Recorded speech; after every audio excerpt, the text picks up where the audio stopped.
Брифинг оперативного штаба Якутии по недопущению завоза и распространения коронавирусной инфекции. Узнаем о текущей эпидобстановке в регионе на 10 августа. Ольга Валерьевна, здравствуйте. О текущей эпидемиологической ситуации в нашей республике. Здравствуйте, уважаемые жители Республики Саха-Якутия. Санитарно-эпидемиологическая ситуация в республике остается напряженной. Мы действуем в правовом режиме повышенной готовности. В Якутии за последние сутки зарегистрировано 64 новых случая коронавирусной инфекции.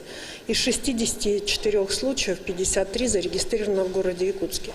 Необходимо обратить внимание, что наш переход в данном вопросе в красную зону, он связан, к сожалению, с небольшими случаями, которые у нас выявлены в социальных учреждениях, относительно которых мы принимали достаточно серьезные меры ограничений действий. Тем не менее, уже на настоящий момент под контроль еще более усиленный взяты эти соцучреждения.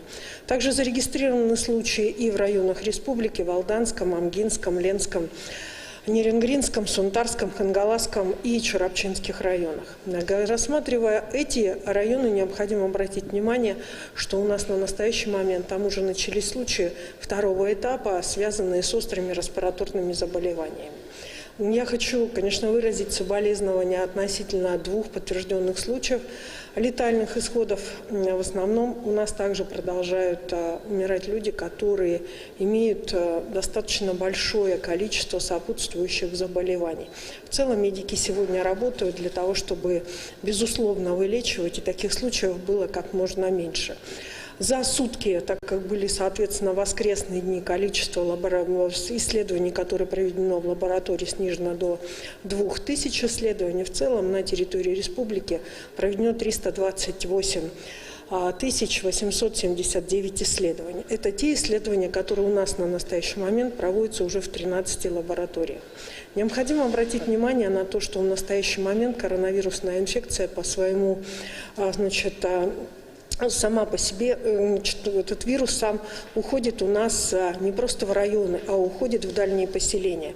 Поэтому сегодня у нас появился новый этап работы республиканского штаба, не только взаимодействия с районными оперативными штабами, а и с оперативными штабами на местах.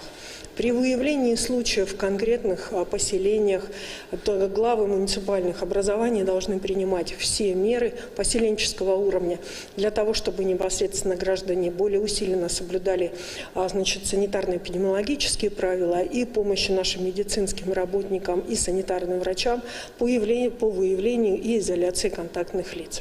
Как бы мы ни сохраняли наши северные районы Улуса, тем не менее вирус попадает в них, завоз осуществляется все так же традиционно нашими же гражданами республики, которые, соответственно, осуществляют, в общем-то, переезжают из одного улуса к другому. Но процесс жизненный идет. В любом случае, каждый из нас должен понимать, что он в любой момент может привести в тот или иной район или где-то сам получить то или иное заболевание. Мы усиленно продолжаем готовиться к 1 сентября, рассчитывая на то, что все-таки 1 сентября должно пройти в нашей традиционной форме. Часть школ уже готовы, часть школ еще, находится в ремонтном состоянии. Ну и, конечно же, для всех важно понимание, каким образом будет непосредственно осуществляться у нас процесс. Есть понимание в позициях какого характера? О том, что будет уменьшение количества детей в классах для того, чтобы как можно меньше допускать групп под заражение и, соответственно, соблюдение санитарно-эпидемиологических правил в самих школах. Сегодня принимается решение о приобретении и как санитарно-эпидемиологических средств индивидуальной защиты, так и рециркуляторов для обеззараживания воздуха. Такая ситуация на сегодня. Спасибо большое. Спасибо.